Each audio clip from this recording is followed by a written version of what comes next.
الحمد لله رب العالمين والصلاة والسلام على سيد الأنبياء والمرسلين أما بعد فأعوذ بالله من الشيطان الرجيم بسم الله الرحمن الرحيم الصلاة والسلام عليك يا رسول الله وعلى آلك وأصحابك يا حبيب الله الصلاة والسلام عليك يا نبي الله وعلى آلك وأصحابك یا نور اللہ۔ درود پاک کی فضیلت اللہ عز و جل کے آخری نبی صلی اللہ تعالی علیہ وآلہ وسلم نے ارشاد فرمایا، اے لوگو، بے شک بروز قیامت اس کی دہشتوں اور حساب کتاب سے جلد نجات پانے والا شخص وہ ہوگا جس نے تم میں سے مجھ پر دنیا میں باکثرت درود شریف پڑھے ہوں گے۔ یعنی کل حشر کے میدان میں جلد حساب کتاب سے نجات پانے والا شخص وہ ہوگا جو کثرت یعنی بہت ہی زیادہ حضور پاک صلی اللہ تعالی علیہ وآلہ وسلم کے بارگاہ میں درود پاک پڑھے ہوں گے۔ معزز ناظرین کرام، آج میں آپ کے سامنے محرم الحرام شریف کے فضائل کے ٹاپک پر گفتگو کروں گا۔ محرم شریف کے نام، اس کے فضیلتیں اور دیگر عبادات اس کے اندر جو کیے جاتے ہیں، اور سید الشہداء امام حسین رضی اللہ تعالی عنہ اور ان کے علاوہ جتنے واقعات اس کے اندر پیش آئے، مختصراً آپ کے سامنے حاضر خدمت ہوں، بیان کرنے کی کوشش کروں گا، اور آپ سے گزارش ہے کہ آپ تمام چیزوں کو بہت ہی اطمینان و سکون کے ساتھ دیکھنے کی، سننے کی کوشش کریں گے۔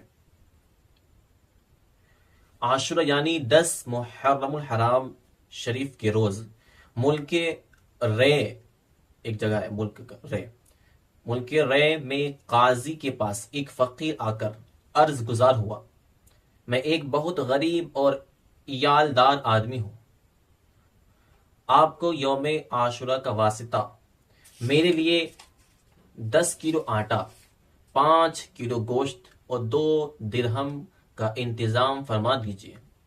اس نے کہا، اس شخص نے قاضی صاحب سے۔ قاضی نے ظہر کے بعد آنے کا کہا۔ جب فقیر وقت مقررہ پر آیا تو عصر میں بلایا۔ وہ عصر کے بعد پہنچا، پھر بھی کچھ نہ دیا، خالی ہاتھ ہی بھیج دیا۔ اس قاضی نے، فقیر کا دل ٹوٹ گیا، وہ رنجیدہ ایک غیر مسلم کے پاس پہنچا اور اس سے کہا، آج کے مقدس دن کے صدقے مجھے کچھ دے دو۔ اس نے پوچھا، آج کون سا دن ہے؟ تو فقیر نے عاشورہ کے کچھ فضائل بیان کیے، جسے سن کر اس نے کہا، آپ نے بہت ہی عظمت والے دین کا واسطہ دیا، اپنی ضرورت بیان کیجیے۔ فقیر نے اس سے بھی وہی ضرورت بیان کر دی، یعنی 10 کلو آٹا، 5 کلو گوشت اور 2 درہم۔ اس آدمی نے 10 بوری گندم، 100 سیر گوشت اور 20 درہم پیش کرتے ہوئے کہا، یہ آپ کے اہل و عیال کے لیے زندگی بھر ہر ماہ اس دین کی فضیلتوں عظمت کے واسطے مقرر ہے۔ رات کو قاضی صاحب نے خواب دیکھا کہ کوئی کہہ رہا ہے، نظر اٹھا کر دیکھ۔ جب نظر اٹھائی تو 2 عالیشان محل نظر آئے، ایک چاندی اور سونے کی اینٹوں کا اور دوسرا سرخ یاقوت کا تھا۔ قاضی نے پوچھا، یہ دونوں محل کس کے ہیں؟ جواب ملا، اگر تم سائل کی ضرورت، یعنی جو میں مانگنے آیا تھا، سائل کی ضرورت پوری کر دیتے تو یہ تمہیں ملتے، مگر چونکہ تم نے اسے خالی ہاتھ لوٹا دیا تھا، اس لیے اب یہ دونوں محل فلاں غیر مسلم کے لیے ہیں۔ قاضی صاحب بیدار ہوئے تو بہت پریشان تھے۔ صبح ہوئی تو غیر مسلم کے پاس گئے اور اس سے پوچھا، کل تم نے کون سا نیکی کیا ہے؟ اس نے پوچھا، آپ کو کیسے علم ہوا، آپ کو کیسے پتہ چلا؟ قاضی صاحب نے اپنا خواب سنایا اور پیشکش کی کہ مجھ سے 1,00,000 درہم لے لو اور کل کی نیکی مجھے بیچ دو۔ اس غیر مسلم نے کہا، میں روئے زمین کی ساری دولت لے کر بھی اسے فروخت نہیں کروں، یعنی بیچوں گا نہیں، کسے جو کل میں نے نیکی کیا ہے۔ اللہ پاک کی رحمت و عنایت بہت خوب ہے۔ یہ کہنے کے بعد وہ کلمہ پڑھ کر مسلمان ہو گیا۔ سبحان اللہ عز و جل۔ کیا محرم کی عظمت ہے، کہ غیر مسلم بھی اگر اس کے واسطے سے کسی کی ضرورت پوری کرے تو اللہ اسے جنت کے محلات عطا فرماتا ہے۔ ہمیں بھی چاہیے کہ ماہ محرم کے اندر غریبوں میں زیادہ سے زیادہ صدقات خیرات کیا کریں، نہ جانے اللہ کو کون سی ہماری ادا پسند آ جائے۔ خیر، محرم کی وجہ، جیسے کہ اس مہینے کا نام محرم ہے تو اس کی کیا وجہ ہے؟ اسلامی سال کا پہلا مہینہ محرم ہے۔ اس ماہ مبارک کی حرمت یعنی تعظیم کی وجہ سے اسے محرم کا نام دیا گیا ہے۔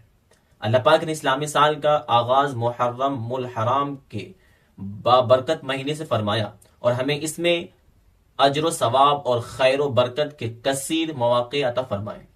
بندہ مومن کے لیے اپنا پسندیدہ بننے کی راہیں کھول دی تاکہ سال کے شروع ہی سے بندہ اپنے رب کے قریب ہو جائے اور توبہ کرے تو اس کے گناہ بخش دیے جائیں۔ نیکیوں کا اثر بندے پر سال کے اختتام یعنی آخری تک رہے، حتیٰ کہ سال کا آخر مہینہ ذوالحجۃ الحرام بھی عبادت میں گزرے۔ امید ہے کہ اس کے لیے پورے سال کی اطاعت لکھی جائے، کیونکہ جس کے عمل کی ابتدا یعنی شروعات اور انتہا یعنی ختم عبادت پر ہو تو وہ اس کے حکم میں ہے جو دونوں وقتوں کے درمیان بھی عبادت میں ہی لگا رہا ہو، یعنی جس کی ابتدا یعنی شروعات اور انتہا یعنی ختم آخر یہ دونوں عبادت میں گزری ہو تو اس کے بیچ کا جو درمیانی وقت جتنا ہے وہ بھی عبادت میں ہی شمار کیا جائے گا۔ محرم الحرام کی 2 فضائل۔ حدیث نمبر 1، ایک شخص حضور نبی کریم صلی اللہ تعالی علیہ وآلہ وسلم کی بارگاہ میں حاضر ہوا اور عرض کی، یا رسول اللہ صلی اللہ تعالی علیہ وآلہ وسلم، رمضان کے علاوہ میں کس مہینے میں روزہ رکھوں؟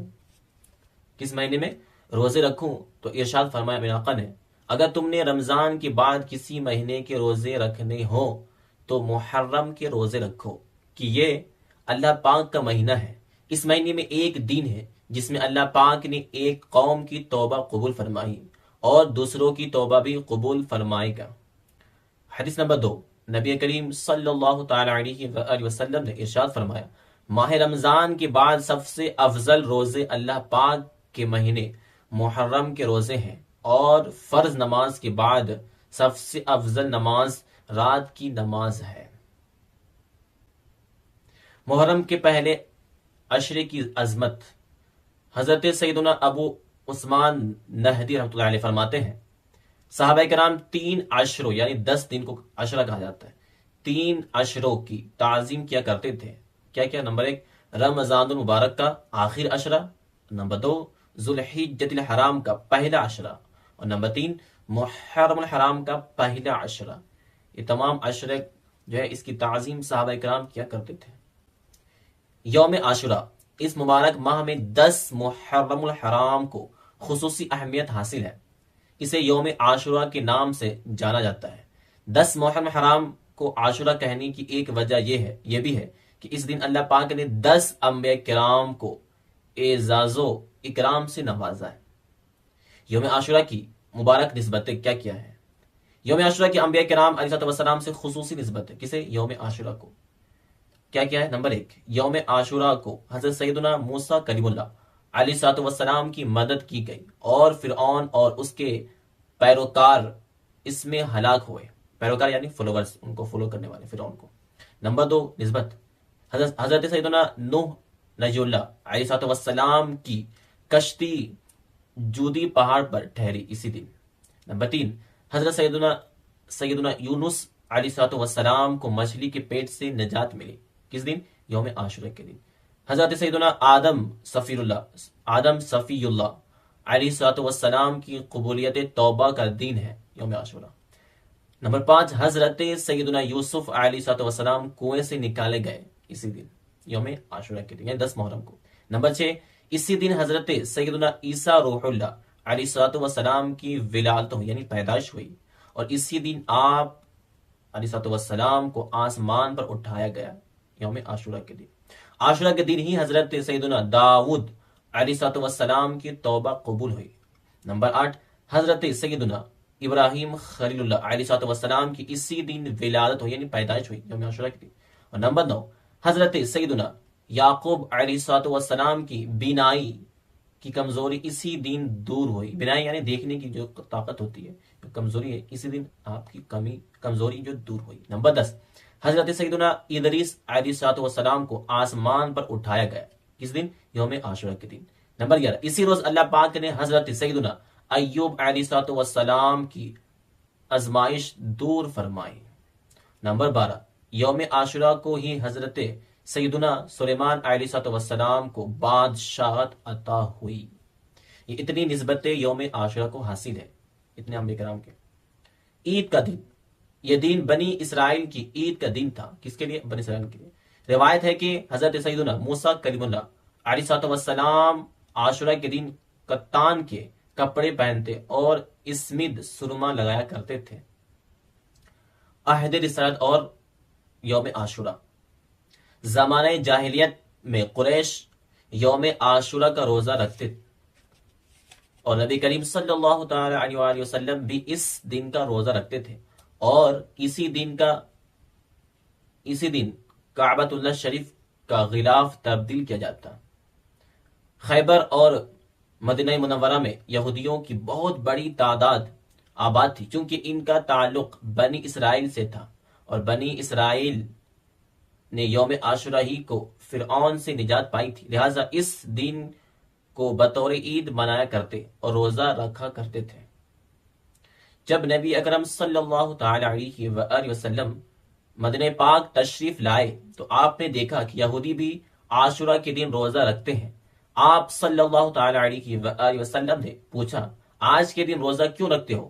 یہودیوں نے عرض کی، یہ عظمت والا دن ہے، یہ وہ دن ہے جس میں اللہ پاک نے بنی اسرائیل اور حضرت موسیٰ کو ان کی دشمن فرعون سے نجات دی. تو حضرت سیدنا موسیٰ علیہ السلام نے شکرانے میں اس دن کا روزہ رکھا تھا، اور ہم بھی اس دن کا روزہ رکھتے ہیں.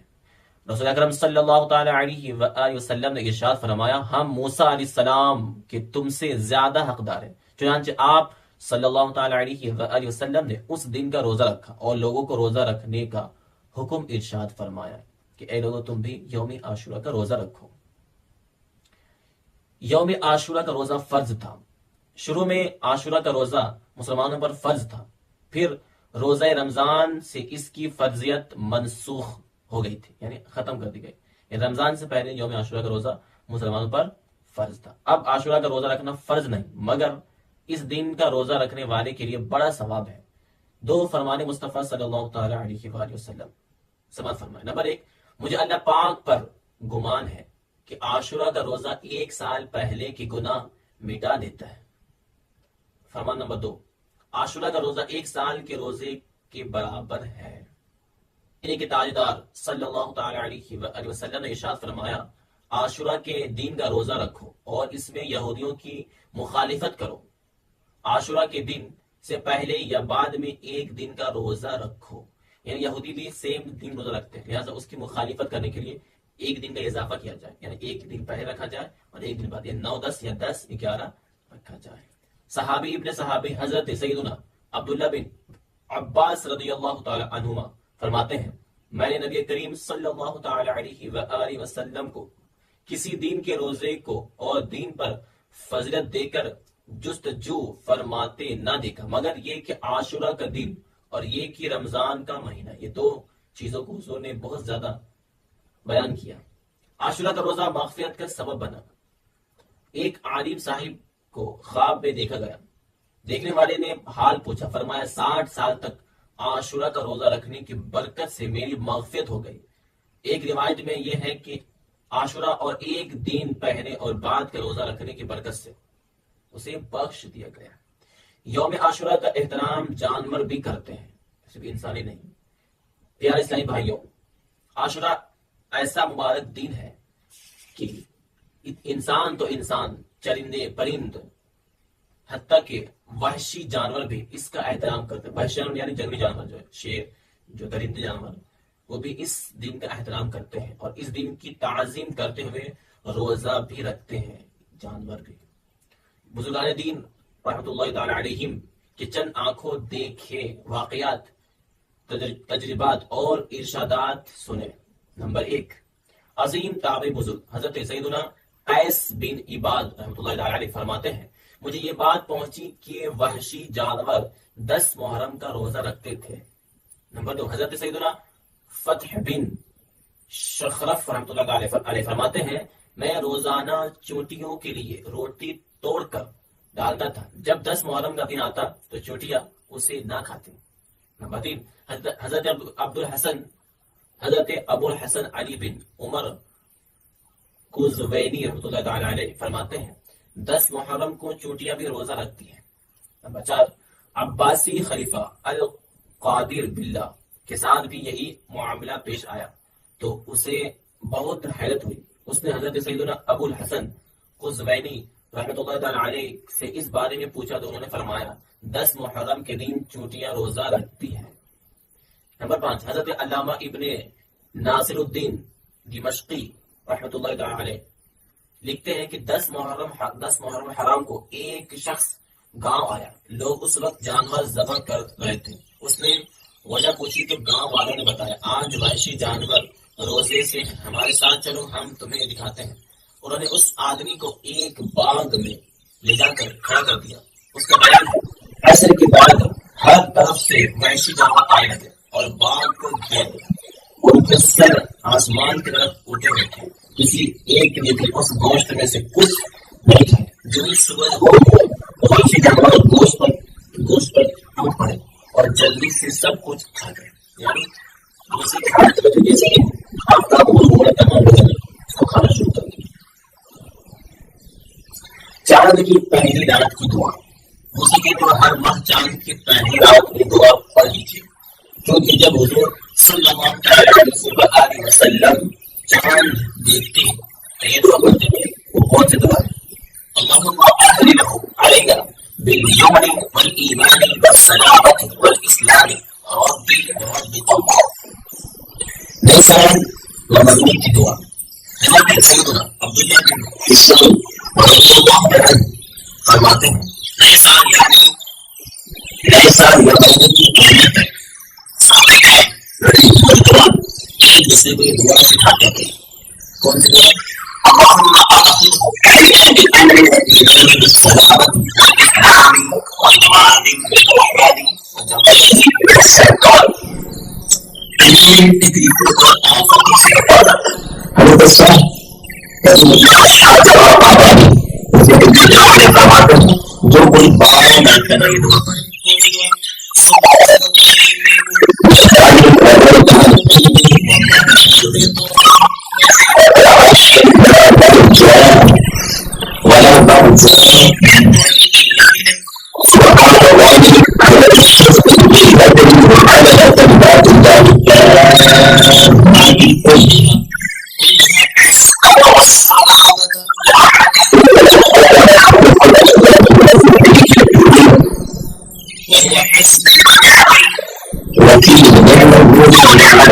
وصلى الله تعالى على خير خلقه محمد وآله وصحبه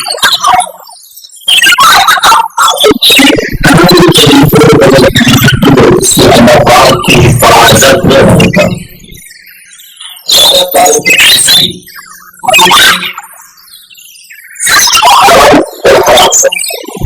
جنتی سمجھی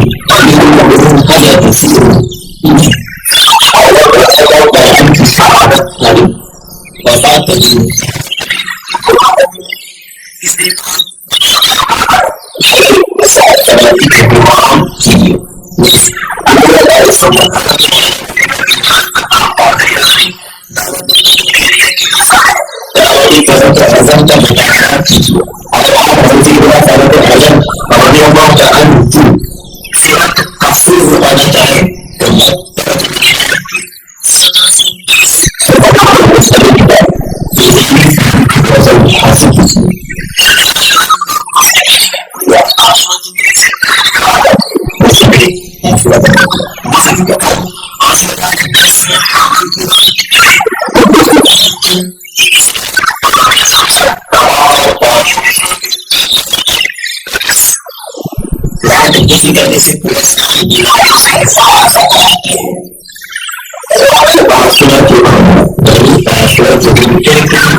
اس کی برکت سے آپ اس لیے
حسین اصل میں مرگ یزید ہے، اسلام زندہ ہوتا ہے ہر کربلا کے بعد۔ کاش ہم بھی اہل بیت اطہار کی محبت و الفت کو دل میں بساتے ہوئے ان کی مبارک صیغت پر عمل کر کے دنیا و آخرت کو روشن بنائے اور اللہ پاک کی رضا و خوش نوتی حاصل کرے۔